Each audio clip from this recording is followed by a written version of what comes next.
What's going on, guys? Welcome back to the channel and welcome to today's video where we've got a huge update to go over about the racetrack. We went through the town and county process as far as getting our conditional land use permit revisited, and this went in a way which is surprising, I would say, in a world of seeing racetracks close and whatnot. How it's gone for us thus far has been anything but typical. It's just another, I guess, just unexpected experience. So let's hop right into the plow truck. I'll show you guys what it's like a little bit, doing all the maintenance and stuff around the track property this kind of year. Got a little bit of plowing to go do. I'll show you guys about that, and then we will hop into riding a sled around a little bit, and I will obviously later in the video tell you how things went. But for now, let's hop into the plow truck and go move some snow. I would definitely like to thank all of you guys watching for the last few years. All the support locally and from afar has been really amazing. It's been a pretty unique experience to have from my perspective, and having you guys stick around through the duration of it, and so many of you that always check in and comment and everything has been awesome. So moving forward, if you guys do want to support the track, the best way you can do it is give this video a thumbs up and be subscribed to the channel. It's free, it doesn't cost anything. If you want to directly support it, you can go to the merch link in our description, pick up something there. Otherwise, the next best way you can support it is check out our Facebook link, Instagram page, and whatnot. But anyway, those are just a few ways you guys can help out. The best way you can come is next summer in our 2026 season, which you can come and attend autocross and go-karting events for free. Okay, so we are just pulling up to the track. I plowed out here once this year, you'll see the banks from it, but we got some more snow, and I definitely want to knock it down before it sets up and freezes. We pack it down more and more and push more frost into the ground, and there's going to be a little bit of a windrow, probably. Oh, actually, that ain't bad. So we're going to go in two-wheel drive this time. No traffic coming. All right. Make our grand entrance. I am in two right now, so we'll see how far. Not going to make it far that way. There. We'll start our excursion over here in 4. And I should have a pretty good base, honestly, for plowing without peeling up all my gravel, I'm hoping. This will take a couple of passes, so I'm going to start more in the middle. But first things first, let's get the gate open. Right now, it's definitely below 0. It's very cold out, especially with the wind chill. And what we're going to really focus on today is getting this plowed out and probably start with the sled. Yeah, look at the windrow this thing pushes. Pretty crazy. Hopefully this isn't frozen. If the lock's frozen, it can be a real pain. Oh, perfect. We're off to a great start, which is kind of scary.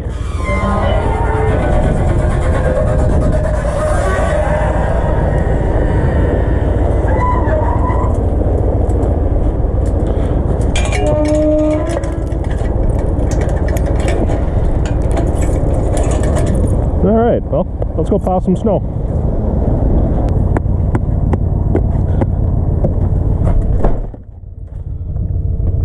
I know probably most folks have seen this over the last year or so here, but there's actually a lot of people that watch that aren't in, like, you know, snowplow country, so to say. Or if they are, maybe they haven't seen what it's like plowing. But the point is to keep access to the garage and trailers and such throughout the winter. It's really the big point. There's obviously no racing going on, but keeping things accessible is actually a really big deal, especially if you want to come up. Especially if you want to come out here and play at all. If you get a few feet of snow piled up, you got yourself a real problem as far as being able to move it and regain access. You need like equipment to move that much snow. So anyway, there are some soft spots yet as far as like where snow is piled up. So I got to be real careful. The plow will dig in and it'll fold itself over, and you'll see these big springs up there, I guess, is what you'd notice as a viewer. And what those do is they keep the plow from just folding itself under the truck totally. So I think I'm pushing a little more snow than I'm assuming on this first pass.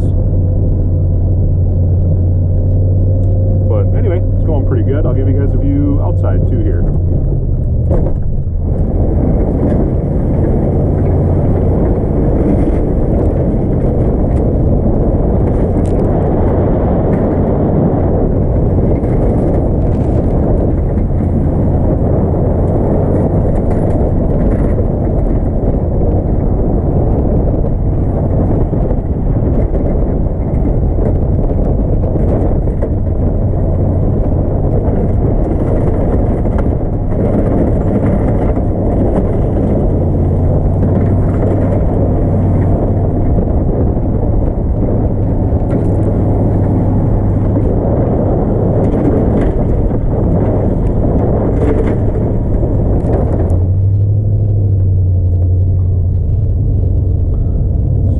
Bunch of snow packed down probably, and actually pushed the front of the truck that way. You can kind of see how that happens. It's pretty easy to do, especially if you start peeling up gravel or anything. You can really bury the plowing hard, so it's not advisable to be plowing fast, especially somewhere like this where it's not on asphalt or concrete.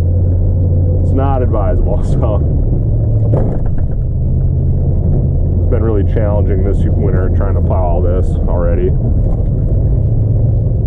I'm also trying to be careful not to create like big windrows where in the springtime it creates an obstacle to drive around if we gotta get anything back. So you got the idea. There's the first go at it.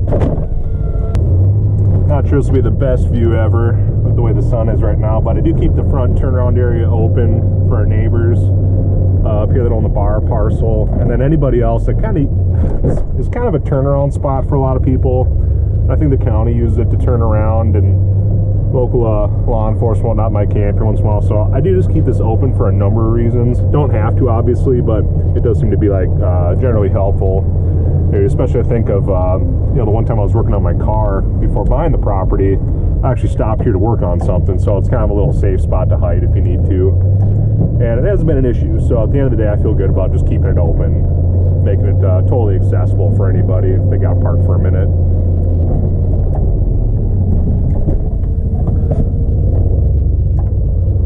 But yeah, it's not the most exciting thing to watch, but it's something that gets done a lot out here. So I'll be plowing for a little bit, and then we will go over our update and fire up our sled, and yeah, we'll go for a little toot on that thing.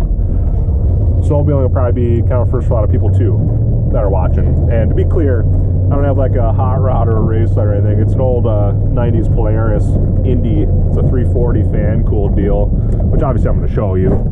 But anyway, kind of fun to watch and super fun to ride. So we'll check on that in a little bit. Man, that snow pile is getting big quick. Holy cow. Some windrows here to clean up. So I can knock it back a little bit here.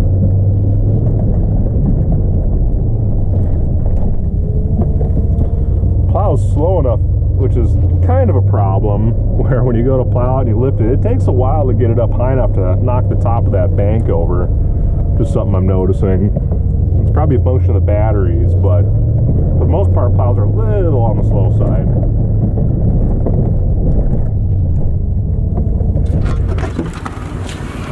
Man, we got her cleared out. So, oh, almost died. Almost died. So it's looking pretty good up here. Truck's running awesome. Everything's plowed out. Roads opened up, and those springs I was telling you about, actually right here on both sides. So when you hit something super hard, or it overcomes like the pressure the blade can take and it tips over, this washer on the end right here collapses the springs, and when you let pressure out, that's actually what folds the blade back up. So if you hear it banging and clanging around up there, that's what. A lot of people know this, but this is for people that haven't ever seen one. There's left-right control with these cylinders, and up-down with that one there. So everything's pretty much self-contained in the front of the plow there, in the Hinniker box. I mean, this is a Hinniker plow, if you couldn't tell. But otherwise, this is pretty much what people use for plow trucks forever. The only big differences nowadays, you'll see V-plows on most stuff, which can close in the middle and really push snow. They're usually like a two-piece deal. And if you get really crazy, some people have what's called a pull plow on the back of their trucks usually, and it'll be back here, and I'll actually be able to drive forward and pull snow places. So I'm not rich, so I don't got one of them, but a lot of people that have plow services, or some that have a plow service like SPS, shout out to Hayden, they use pull plows and they seem to work really, really well. So let's go back to the garage. I'm gonna finish cleaning up in front of there, and then we'll keep chatting about how everything went. All right, truck's running, batteries are charging, mouse traps are cleared, and behold, the Polaris Indy Light Deluxe. Now, this one has electric start, really not much else. There's no reverse or nothing, but electric start, key. So let's see if this thing's gonna fire right up. We'll pull our choking on here, see if it'll actually start.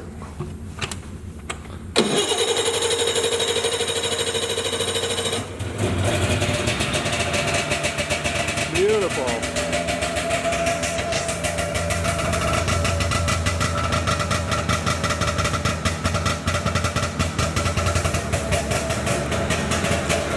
So honestly, this sled runs really well. It's a 340, air-cooled 2-stroke. I don't know what kind of power it makes, doesn't really matter. It's just fun to drive. So what I'm gonna do is get it outside.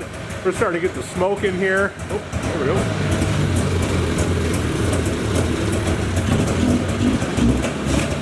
Fogging a little bit. I think I had to open the choke up. Anyway, we'll get it outside.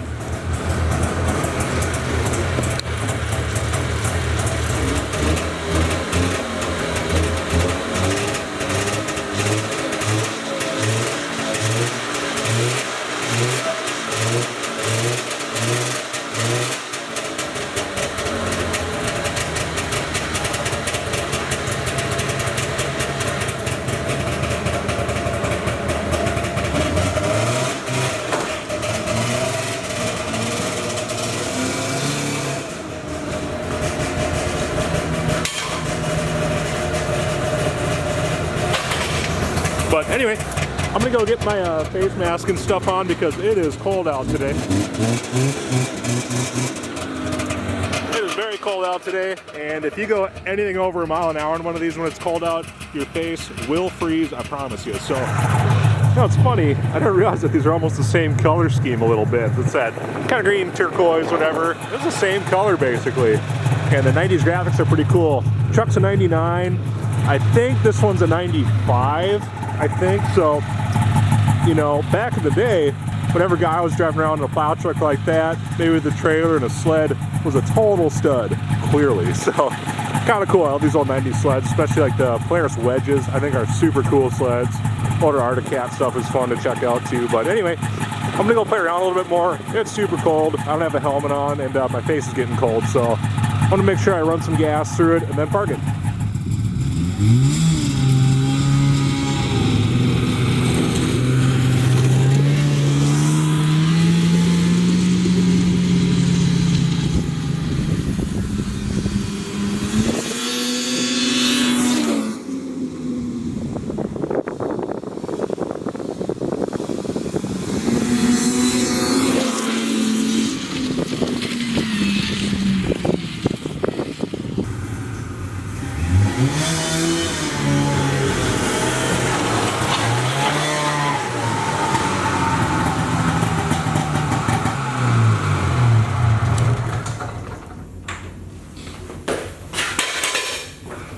So it's a lot of fun. It seemed like the last couple of times I drove it,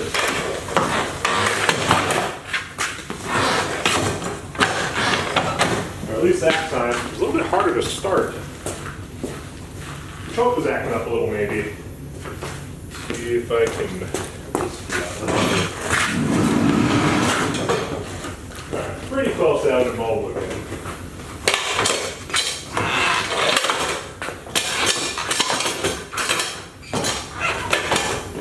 There.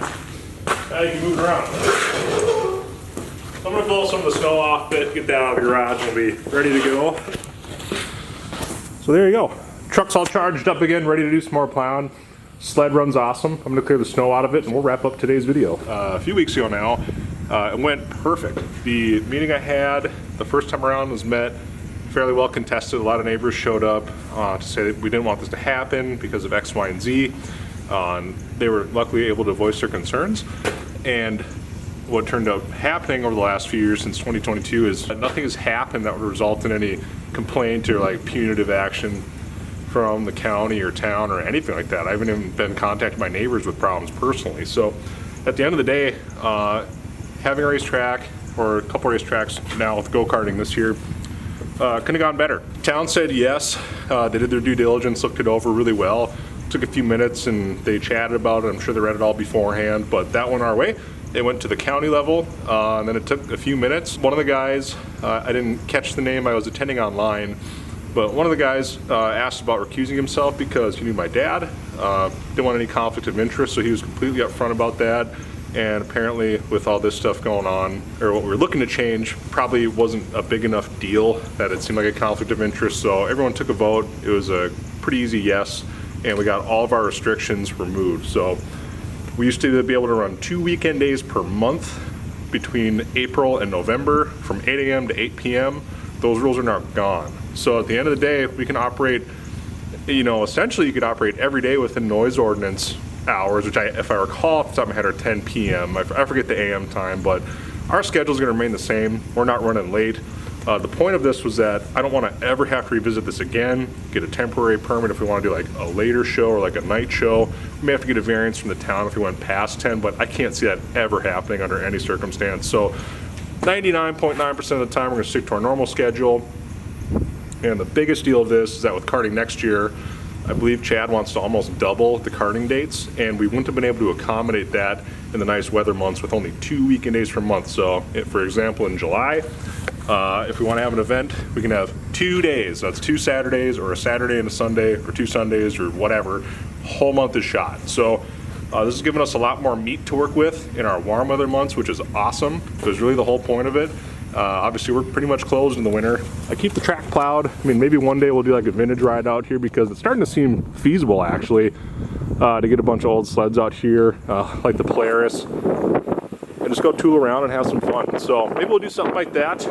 It's probably not looking likely this winter, but really going to focus on getting our programs scheduled out for next year and make sure we got a good thing. Make sure we got our good thing that's going, continuing. So anyway, that's all I got for today's video. Appreciate you guys watching as always. It's a little bit of a shorter one, and we'll see you guys in the next one.